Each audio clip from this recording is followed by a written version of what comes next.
Student, वो video वहीं पर इमीडिएटली क्लोज हो गया था। तो नेक्स्ट वीडियो से हम क्वेश्चंस नंबर 11 को कैसे सॉल्व करना है इसको इसमें समझेंगे। देखिए आपको क्या करना है। Using paper and cardboard find the area and volume of the following figures in centimetre.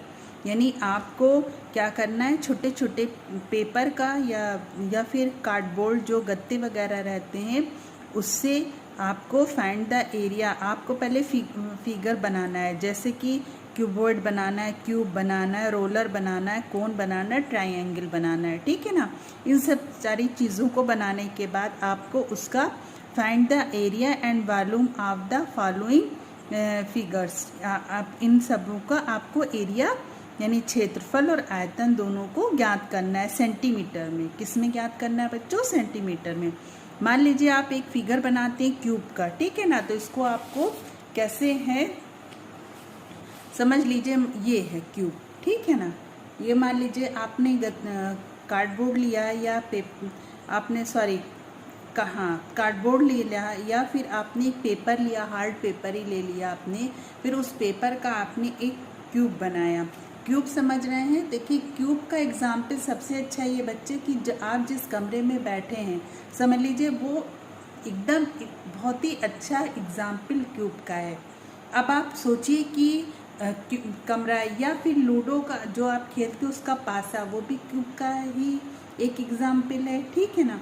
तो अब आप ये देखिए कि क्यूब है ना, तो क्यूब में टोटल कितने फेसेस होते हैं, यानी कितने फलक होते हैं।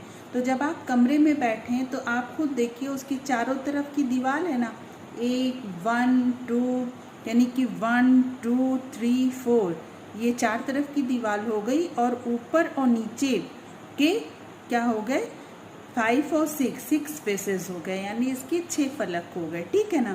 फिर क्यूब हैज 6 फेसेस। एल यानी लेंथ इसको ले लिया, विड्थ यानी चौड़ाई ले लिया, एच हाइट को एस से लिया। यहाँ पर देखिए ये बताया गया ये इसकी लंबाई है, चौड़ाई है और ऊंचाई, यानी ये पूरी इक्वल होती है, ठीक है ना, बराबर होती है। अब अगर हमको निकालना है टोटल सरफेस एरिया यानी एरिया, तो sum of all 6 square faces of cube. आप क्या करेंगे, स्क्वायर भुजा स्क्वायर होती है ना, आप सबको क्या करेंगे, सबको जोड़ देंगे, जैसे ए स्क्वायर प्लस ए स्क्वायर प्लस ए स्क्वायर प्लस ए स्क्वायर। तो टोटल कितना आ जाएगा, total surface area 6a square, यानी कि 6a स्क्वायर।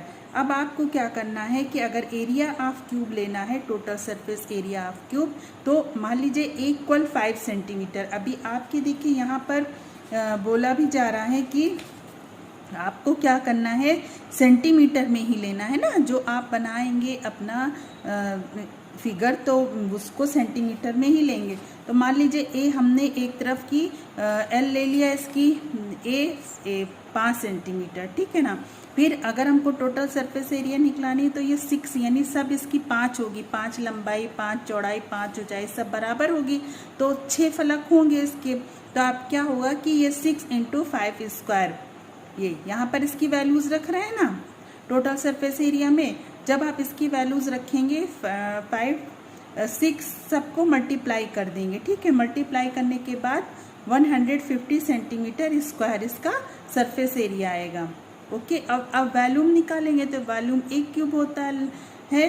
फिर 5 का पावर क्यूब, अब 5 को 5 × 5 × 5, तो हमारा वॉल्यूम कितना निकलेगा 125 सेंटीमीटर क्यूब। अब आप इसको 5 सेंटीमीटर भी ले सकते हैं, यहाँ पर ए मतलब 5 भी ले सकते हैं, 3 सेंटीमीटर भी आपका कार्डबोर्ड से आप अपने क्यूब की लंबाई चौड़ाई ऊंचाई निकाल सकते हैं। तो इस तरीके से आप इसका क्या पाए, एरिया और वॉल्यूम।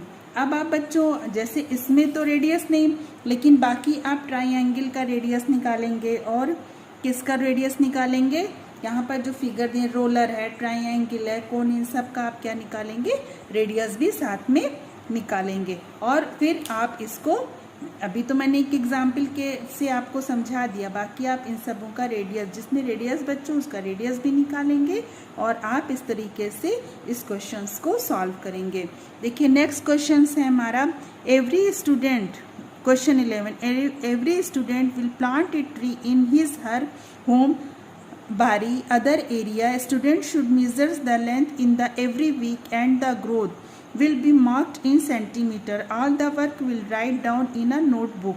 आपको क्या करना है, एक अलग से नोटबुक में एक पहले तो सबसे पहले आपको एक ऐसी जगह ढूंढनी है जहाँ पर आप कोई पौधा लगाएं, ठीक है ना।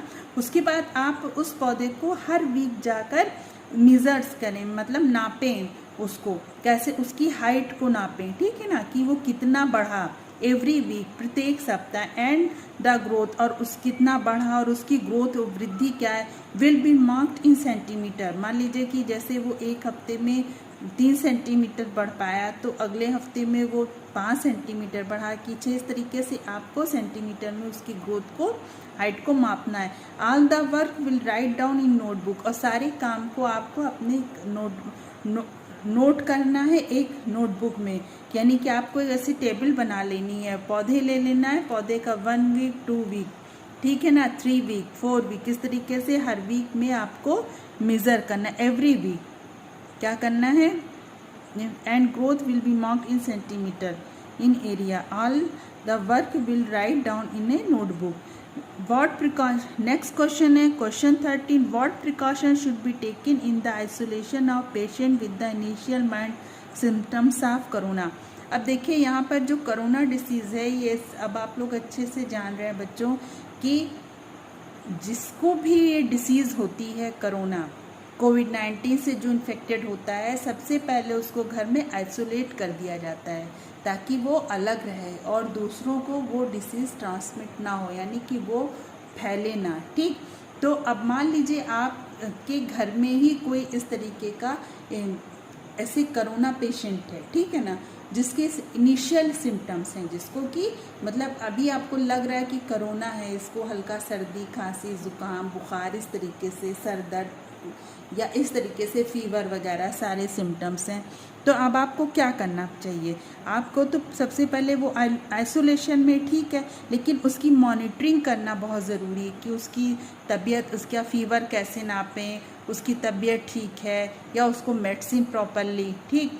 और जब आप ये काम कर रहे हैं तो आपको प्रिकॉशनली अपने ऊपर भी पूरा प्रिकॉशन रखना है, यानी आप मास्क को ज़रूर वियर करें, अपने हैंड पे ग्लव्स ले लें और सैनिटाइज़र का यूज़ करें, जहाँ तक हो थोड़ा दूरी बनाकर ही काम करें, ठीक। या फिर आप उसे फूड वगैरह जो दे रहे हैं खाना, उसके अलग से उसके बर्तन को वॉश करें, उसके कपड़ों की सफाई अलग से होनी चाहिए। तो इस तरीके से वो प्रिकॉशन लेना ज़रूरी है। तो और जो वो टॉयलेट वगैरह जो यूज़ हो रहा है वो भी अलग ही यूज़ होना चाहिए, क्योंकि वायरस जो है बहुत ही इन्फेक्टेड होता है, ये मतलब इन्फेक्शनियस डिसीज़ है कोरोना, तो इसीलिए ये प्रिकॉशन लेना बेहद ज़रूरी है ताकि ये दूसरों को ना हो। What measure should be taken in case of severe symptoms of corona, हमको क्या तरीका अपनाना चाहिए। मान लीजिए किसी का ऐसा केस हो जिससे सीवियर मतलब कि सीरियस टाइप का सिम्टम्स ऑफ कोरोना है, तो व्हाट शुड मेजर्स, अब आप इसको क्या करें, सबसे पहले तो घर में ना रहें, घर में बिल्कुल ना रहें। आप क्या करें कि अगर किसी को इस तरीके के सिम्टम्स लग रहे हैं कि उसको सांस लेने में तकलीफ़ है या उसका तेज़ हाई फीवर है तो वो या ऑक्सीजन लेवल अगर हो सके तो ऑक्सीमीटर रख लीजिए। आजकल ऑक्सीमीटर से अगर नापने में ऑक्सीजन लेवल कम है तो फ़ौरन क्या होना चाहिए, 94 से अगर बहुत कम ऑक्सीजन लेवल है तो फ़ौरन मतलब हॉस्पिटलाइज्ड होना चाहिए। तो यानी कि सीवियर कंडीशन में हॉस्पिटल जाना मस्ट है। 97 ऑक्सीमीटर बहुत ही ठीक है कि 97 लेवल होना चाहिए। अगर इससे कम जा रहा है 94 से भी कम तो फ़ौरन डॉक्टर से आप पूछिए या हॉस्पिटलाइज्ड होइए। तो इस तरीके से सीवियर सिम्टम्स में तो सबसे ज़्यादा ज़रूरी है कि आप फ़ौरन हॉस्पिटलाइज्ड हों और घर में बिल्कुल भी ना रहें। Make any 10 questions, next 15 questions है। Make any 10 questions of general knowledge from your own mind and find out the answer with your patient brother and sister. Make any 10 questions, आपके दिमाग में जो भी क्वेश्चंस आ रहे हैं जनरल टाइप के, जो भी आपके दिमाग में आते हैं, ठीक है ना बच्चों, उसको क्या करना है, आपको उसके आंसर को आंसर को पूछिए अपने पेरेंट्स, मतलब क्वेश्चंस पूछिए अपने पेरेंट्स से, ब्रदर से और सिस्टर से। जैसे कि आपके दिमाग में छोटे से ब्रदर के लिए आता है कि फूल का रंग लाल क्यों है जबकि पत्ती का रंग हरा है। ओके, अब इस तरीके से आप क्वेश्चंस पूछ सकते हैं कि पानी जो है वो, बर्फ जो है वो पानी में क्यों तैरती है जबकि बर्फ जो है वो तो पानी से देखने में भारी लगती है लेकिन उससे वो तैरती है, ऐसा क्यों है। तो इस तरीके से क्वेश्चंस आप उसको पूछ सकते हैं। ओके बच्चों, फिर है after completing the above activities show it your parents, grand parents, brother and sister and right their feedback. आप जब भी अपने एक्टिविटी को, इस तरह की एक्टिविटी को कंप्लीट कर लेंगे तो आप क्या करेंगे, अपने ब्रदर को, सिस्टर को या अपने ग्रैंड पेरेंट्स को इस तरीके से आप उनको दिखा सकते हैं। आप उनकी कमियों को वो आपको खुद फीडबैक लेंगे कि आपने ये काम सही किया, कहाँ गलत है, कहाँ सही है। तो बच्चों देखिए, ये तो असाइनमेंट आपको राइट करना है हिंदी में ही।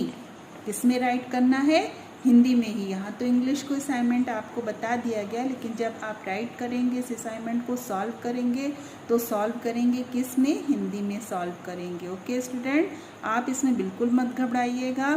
Learn with fun. Okay student, so bye bye, take care.